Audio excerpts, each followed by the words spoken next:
ദൈവത്തിന്റെ അതിമഹത്തമായ നാമം വാഴ്ത്തപ്പെടുമാറാകട്ടെ. നല്ലൊരു ദിനം കൂടെ ലഭിച്ചിരിക്കുമ്പോൾ 10-ാം മാസത്തിന്റെ ആരംഭ ദിവസം ദൈവസന്നിധിയിലായിരിക്കുമ്പോൾ കർത്താവ് നമ്മെ സഹായിക്കേണ്ടതിനാൽ ദൈവത്തിന്റെ കരങ്ങളിലേക്ക് ഏൽപ്പിച്ച് വളരെ പ്രാർത്ഥനയോടെ ദൈവിക പാദപീഠത്തിലായിരിക്കുമ്പോൾ സങ്കീർത്തനങ്ങൾ 30 അതിന്റെ 11-12 വാക്യങ്ങൾ, നീ എന്റെ വിലാപത്തെ എനിക്ക് നൃത്തമാക്കി തീർത്തു, എന്റെ രട്ടഴിച്ച് എന്നെ സന്തോഷമൊടുപ്പിച്ചിരിക്കുന്നു. ഞാൻ മൗനമായിരിക്കാതെ നിനക്ക് സ്തുതി പാടേണ്ടതിന് തന്നെ എന്റെ ദൈവമായ യഹോവേ, ഞാൻ എന്നേക്കും നിനക്ക് സ്തോത്രം ചെയ്യും. എന്ന പകൽക്കാലം ആ ശക്തമേറിയ ദൈവവചനത്തിൽ ആശ്രയിച്ചുകൊണ്ട് ആ സങ്കീർത്തനക്കാരനോട് ചേർന്ന് പറയാം, നീ എന്റെ വിലാപത്തെ എനിക്ക് നൃത്തമാക്കി തീർത്തു.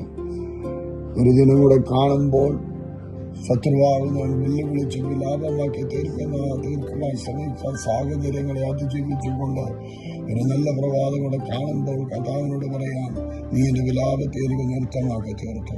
ഒരുപക്ഷെ കലച്ചലോട് ദിനമായിരിക്കണമായിരുന്നായിരിക്കാം, എന്നാൽ അതിനനുവദിക്കാതെ നിങ്ങൾ സ്നേഹിച്ച ദൈവത്തിന്റെ കരങ്ങളിലേക്ക് ഏൽപ്പിച്ചുകൊണ്ട് സ്നേഹിച്ച ദൈവത്തെ സ്തുതിക്കുവാൻ, ദൈവത്തെ മഹത്വപ്പെടുത്തുവാൻ ദൈവത്തിന്റെ കരങ്ങളിലേക്ക് ഏൽപ്പിച്ചുകൊണ്ട് പറയണം, ഹല്ലേലൂയ, നീ എന്റെ വിലാപത്തെ എനിക്ക് നൃത്തമാക്കി തീർത്തു. ഹല്ലേലൂയ, സ്തോത്രം. വല്ലല മറ്റാർക്കുമല്ല, എനിക്ക് നൃത്തമാക്കി തീർത്തു. ഈ വ്യക്തിപരമായ ഒരു വിടുതലിന്റെ സാക്ഷ്യം പോലെ നടത്തിയ ദൈവത്തെ കുറിച്ചൊന്ന് പറയട്ടെ. നീ എന്റെ വിലാപത്തെ എനിക്ക് നൃത്തമാക്കി തീർത്തു. തുടർന്നുള്ള എന്റെ രട്ട അഴിച്ച്, അല്ലെങ്കിൽ എന്റെ കരച്ചിലിന്റെ രട്ട അഴിച്ച് നീ എന്നെ സന്തോഷം ഉദ്ദേശിച്ചിരിക്കുന്നു. അല്ലല്ല, സന്തോഷത്തോടെ ഒരു ദിവസം കൂടെ കാണുമ്പോൾ അല്ലല്ലേ ആ സ്തോത്രം നന്ദിയോടത് പറയുവാൻ ഒരുങ്ങട്ടെ. നന്ദിയോട് പറയും, എന്തിനാണ് എന്റെ വിലാപം മാറ്റിയത്, എന്തിനാണ് എന്റെ രട്ടഴിച്ചത്. എന്നെ സ്നേഹിച്ച ദൈവത്തിന്റെ സന്നിധി പറയണം, ഞാൻ മൗനമായിരിക്കാതെ നിനക്ക് സ്തുതി പാടേണ്ടതിന്.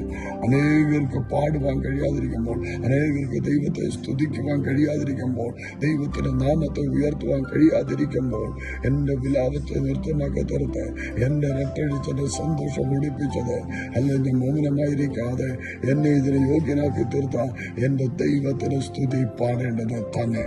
അല്ലല്ലോ, ഞാൻ എന്നേക്കും തീരുമാനം പറഞ്ഞാൽ എന്നേക്കും നിനക്ക് സ്തോത്രം ചെയ്യും. സ്തുതിക്കുന്നവനെ മാനിക്കുന്ന ഒരു ദൈവം, അല്ലെങ്കിൽ ആരാധനയ്ക്ക് യോഗ്യനായവനെ മഹത്വപ്പെടുത്തുവാൻ ഈ ദിനം ദൈവിക കരങ്ങളിലേക്ക് ഏൽപ്പിച്ചുകൊണ്ട് പ്രാർത്ഥനയോടെ ആയിരിക്കാം. ദൈവം ഏവരെയും അനുഗ്രഹിക്കുമാറാകട്ടെ. ആമേൻ.